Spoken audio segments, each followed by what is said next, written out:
రేపే ఎంతో మహిమాన్వితమైన సోమవతి అమావాస్య. సోమవారం అమావాస్య తిథి వస్తే దానినే సోమవతి అమావాస్య అంటారు. ఈ రోజు చాలా అరుదుగా వస్తుంది. ఈ రోజుకు కోటి సూర్యగ్రహణాలకు ఉండే శక్తి ఉంటుందని పురాణాలు తెలియచేస్తున్నాయి. మరి ఎంతో శక్తివంతమైన ఈ సోమవతి అమావాస్య రోజు ఎవరైతే గోవుకు ఈ ఒక్కటి తినిపిస్తారో అటువంటి వారి సమస్త పాపాలు తొలగి సకల శుభాలు కలుగుతాయి. అష్టైశ్వర్యాలు భోగ భాగ్యాలు కలుగుతాయి. మరి ఎంతో శక్తివంతమైన సోమవతి అమావాస్య రోజు గోవుకు ఏం తినిపించాలో ఇప్పుడు ఈ వీడియోలో తెలుసుకుందాం.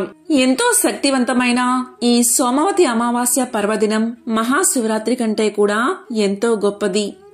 అంతేకాదు, కోటి సూర్యగ్రహణాలకు ఉండే శక్తి ఈ రోజుకు ఉంటుందని పురాణాలు తెలియచేస్తున్నాయి. ఈ రోజు ఆ శివలింగంలో పరమేశ్వరుణ్ణి ఆరాధించే ముక్కోటి దేవతల శక్తులు, నవగ్రహాల శక్తులు ఈ రోజు శివలింగంలో ఉంటాయి. ఇలా సోమవారం అమావాస్య రావడం చాలా అరుదుగా జరుగుతుంది. ఇలా వచ్చినప్పుడు ఆ రోజును వృధా చేయకుండా శివారాధన చేస్తే సకల శుభాలు కలుగుతాయి. కాశీలో సోమవారంతో కూడిన అమావాస్య రోజు 2 కాకులు శివుడి చుట్టూ ప్రదక్షిణలు చేసి ఆ 2 కాకులు శాశ్వతంగా ప్రమద గణాల్లో కలిసిపోయాయి. కాబట్టి ఇటువంటి ఎంతో శక్తివంతమైన రోజు 2 కాకులు ప్రదక్షిణం చేసినంత మాత్రానే ఆ మహాశివుడు ఆ 2 కాకులకు ప్రమద గణాధిపత్యాన్ని ఇచ్చినట్లు కాశీఖండం తెలియచేస్తుంది. ఈ రోజు ఎవరైనా సరే వీలు కల్పించుకుని ఈశ్వర ఆరాధన గుడిలో కాని ఇంట్లో కాని చేసుకుంటే సకల అభీష్టాలు నెరవేరతాయి. సోమవతి అమావాస్య రోజు ఉదయం రాహుకాలంలో శివారాధన ఇంట్లో కాని శివాలయంలో కాని చేస్తే విశేష ఫలితాలు కలుగుతాయి. ఈ రోజు రాహుకాలం సమయంలో బిల్వ పత్రాలను అంటే మారేడు దళాలను మహాశివయ్యకు సమర్పిస్తే అఖండ ఐశ్వర్యం ప్రాప్తిస్తుంది. ఈ రోజు రాహుకాలం వచ్చేసి అంటే సోమవతి అమావాస్య రోజు రాహుకాలం వచ్చేసి ఉదయం 8:08 నుండి 9:35 వరకు ఉంది. ఈ సమయంలో శివారాధన చేయడం వల్ల ఎన్నో విశేషమైన ఫలితాలు కలుగుతాయని శివ పురాణంలో రుద్రకాండంలో ఈ పర్వదినం గొప్పతనం గురించి ఇలా వివరించడం జరిగింది. ఒక అర్చకుడు ఈ పర్వదినం రోజు శివలింగం మీద ఒక మారేడు దళాన్ని ఉంచుతాడు. ఆ మారేడు దళం కింద ఒక చీమ ఉంది. ఈ విధంగా మారేడు దళంలో ఉన్న ఆ చీమ శివలింగం మీద నుండి పానపట్టంపై పడింది. అది తెలియకనే కంగారుగా పానపట్టం చుట్టూ తిరగసాగింది. అలా తెలియక సోమవతి అమావాస్య రోజు ఒక్కసారి ప్రదక్షిణం చేసిన పుణ్యానికి ఆ మహాశివుడు ఎంతో సంతోషించి ఆ చీమకు మానవ జన్మను ప్రసాదించి వచ్చే జన్మలో కాశీ మహారాజువు అవుతావని వరాన్ని ప్రసాదించాడు. అలా ఆ చీమ తర్వాత జన్మలో కాశీ పట్టణానికి మహారాజు అయ్యాడు. కాబట్టి సోమవతి అమావాస్య రోజు తెలియక చీమ ఒక్కసారి శివలింగం చుట్టూ తిరిగినంతనే అంతటి పుణ్యాన్ని ఆ మహాశివయ్య ఆ చీమకు ప్రసాదించాడు. అంతటి శక్తి ఈ సోమవతి అమావాస్యకు ఉంది. ఇక ఈ రోజు ఎవరైతే దీపస్తంభం పూజ చేస్తారో అలాంటి ఇంట్లో లక్ష్మీదేవి స్థిర నివాసాన్ని ఏర్పాటు చేసుకుంటుంది. ఈ రోజు మనం వెలిగించే దీపానికి పూజ చేయడమే దీపస్తంభ పూజ. ఈ రోజు ఉదయమే స్నానం చేసి పూజా మందిరంలో వరిపిండితో ముగ్గు వెయ్యాలి. ఆ ముగ్గు మీద కొంచెం పసుపు కుంకుమ చల్లాలి.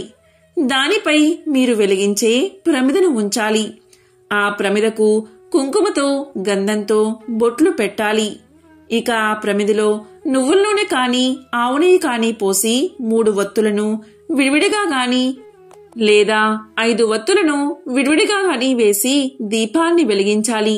అలా వెలిగించిన దీపానికి అక్షింతలతో పుష్పాలతో పూజ చేస్తూ లక్ష్మీ అష్టోత్తరాన్ని చదవాలి. ఏదైనా తీపి పదార్థాన్ని ఆ దీపానికి నైవేద్యంగా పెట్టాలి. దీనినే దీపస్తంభ పూజ అంటారు.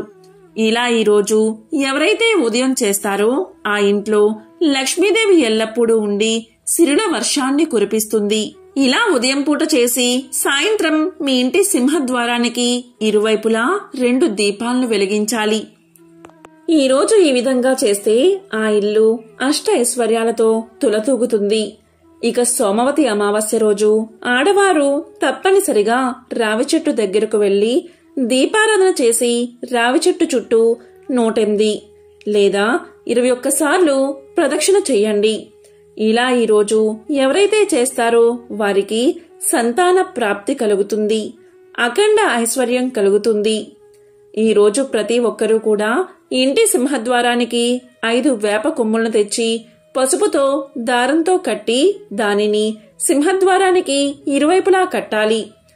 ఇలా ఈరోజు చేస్తే ఆర్థిక ఇబ్బందులు, అనారోగ్య సమస్యలు, వాస్తుదోషాలు, చికాకులు మొత్తం తొలగిపోతాయి. ఇక ఈ సోమవతి అమావాస్య రోజు ఎలాంటి పనులు చేయకూడదో ఇప్పుడు తెలుసుకుందాం. సోమవతి అమావాస్య రోజు నూనెను ఎట్టి పరిస్థితుల్లో కూడా తలకు, శరీరానికి రాసుకోకూడదు. ఈ రోజు నూనె పెట్టుకోవడం అశుభంగా భావిస్తారు. ఈ రోజు భార్యాభర్తలు బ్రహ్మచర్యాన్ని పాటించాలి. దీన్ని పాటించకపోతే పుట్టబోయే సంతానానికి జీవితాంతం సుఖం ఉండదని గరుడ పురాణం తెలియచేస్తుంది. ఇక ఈరోజు మధ్యాహ్నం మాంసాహారం జోలికి అస్సలు వెళ్లకూడదు. జగన్మాత శ్రీ ఆది పరాశక్తి అయిన శ్రీ లలితాంబికాదేవి ఈ లోకంలో 4 రూపాల్లో ఉంటుంది. మొదటి రూపం జనక మాతగా, అంటే మనకు జన్మనిచ్చిన తల్లి రూపంలో. రెండవ రూపం గోమాతగా, మూడవ రూపం భూమాతగా, అంటే భూదేవిగా, నాలుగవ రూపం శ్రీమాతగా, అంటే దేవాలయంలోని అమ్మవారిగా. మనకు కష్టాలు, బాధలు వచ్చినప్పుడు వాటిని తొలగించడానికి అమ్మవారు ఈ 4 రూపాలలో మనతో పాటు మన మధ్యనే ఉండి మనల్ని ఎల్లప్పుడూ కాపాడుతూ ఉంటుంది. జగన్మాత శ్రీ ఆది పరాశక్తి లలితాంబికాదేవి యొక్క 1000 నామాలలో గోమాత అనే పేరు కూడా ఉంది. అంటే ఆమె సాక్షాత్తు గోమాత, పరదేవతయే. అంటే ఆది పరాశక్తి శ్రీ లలితాంబికాదేవి గోమాత యొక్క స్వరూపం. గోమాతలో 33 కోట్ల దేవతలు ఉంటారు. ఒక్క గోవుకు ప్రదక్షిణం చేస్తే ఆ ఆది పరాశక్తికి, అలాగే 33 కోట్ల మంది దేవతలకు ప్రదక్షిణం చేసినట్లే. గర్భగుడిలోని దేవుడి విగ్రహాన్ని తాకి మన చేతులతో అలంకరణ చేయడానికి అనుమతించరు. కాని మనం గోవుకు అలంకరణ చేస్తే సాక్షాత్తు ఆ ఆది పరాశక్తికి అలంకరణ చేసినట్లే. గోవు మరియు దూడ నేల మీద నడిచి వెళ్తుంటే వాటి వెనుకాలే మనం నడిచినప్పుడు వాటి కాలి నుండి లేచిన మట్టి మన మీద పడితే మనం గంగా స్నానం చేసినట్లు అవుతుందని పురాణాలు చెబుతున్నాయి. ఈ పవిత్రత ఒక్క గోవుకు మాత్రమే ఉంది. ఇక సోమవతి అమావాస్య రోజు గోవును ఇలా పూజిస్తే సకల శుభాలు కలుగుతాయి. గోవు నుదురు, కొమ్ముల భాగంలో శివుడు కొలువుతీరి ఉంటాడు. అందువల్ల కొమ్ములపై చల్లిన నీరు జాలువారుతుంటే వాటిని చేతితో పట్టుకుని శిరస్సుపై చల్లుకుంటే త్రివేణి సంగమంలోని నీటిని శిరస్సుపై చల్లుకున్నంత ఫలితం లభిస్తుందని పురాణాలు తెలియచేస్తున్నాయి. గోవు నాసిక భాగంలో సుబ్రహ్మణ్యుడు ఉంటాడు. అందుకు నాసికను పూజిస్తే సంతాన నష్టం ఉండదు. అలాగే గోవు చెవుల వద్ద అశ్విని దేవతలు ఉంటారు. అక్కడ పూజిస్తే సమస్త రోగాల నుండి విముక్తి లభిస్తుంది. అలాగే గోవు కనుల వద్ద సూర్య చంద్రులు ఉంటారు. కాబట్టి వాటిని పూజిస్తే అజ్ఞానం అనే చీకటి నశించి జ్ఞానకాంతి, సకల సంపదలు కలుగుతాయి. ఆవు నాలుకపై వరుణదేవుడు ఉండడం వల్ల అక్కడ పూజిస్తే వెంటనే సంతానం కలుగుతుంది. ఆవు పెదవుల్లో ప్రాతః సంధ్యాది దేవతలు ఉంటారు. వాటిని పూజిస్తే పాపాలన్నీ నశిస్తాయి. అలాగే ఆవు చెక్కిళ్లలో కుడివైపు యముడు, ఎడమవైపు ధర్మదేవతలు ఉంటారు. కాబట్టి వాటిని పూజిస్తే యమబాధలు ఉండవు. పుణ్యలోక ప్రాప్తి కలుగుతుంది. ఆవు పొదుగులో 4 పురుషార్థాలు ఉంటాయి కనుక అక్కడ పూజిస్తే ధర్మార్థ, కామ మోక్షాలు కలుగుతాయి. ఆవు గిట్టల చివర నాగదేవతలు ఉంటారు. కాబట్టి అక్కడ పూజిస్తే భూమిపై నాగపాముల భయం ఉండదు. ఇంకా సోమవతి అమావాస్య రోజు గోవుకు ఎవరైతే పచ్చగడ్డిని పెట్టి నీటిని తాగిస్తారో వారికి 33 కోట్ల దేవతల ఆశీర్వాదం వెంటనే కలుగుతుంది. సాధారణంగా సకల దేవతలను ఒకేసారి సంతృప్తి పరచడం చాలా కష్టం.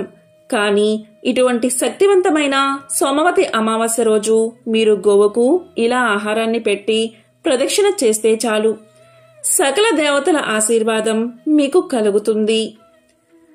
ఓం నమః శివాయ.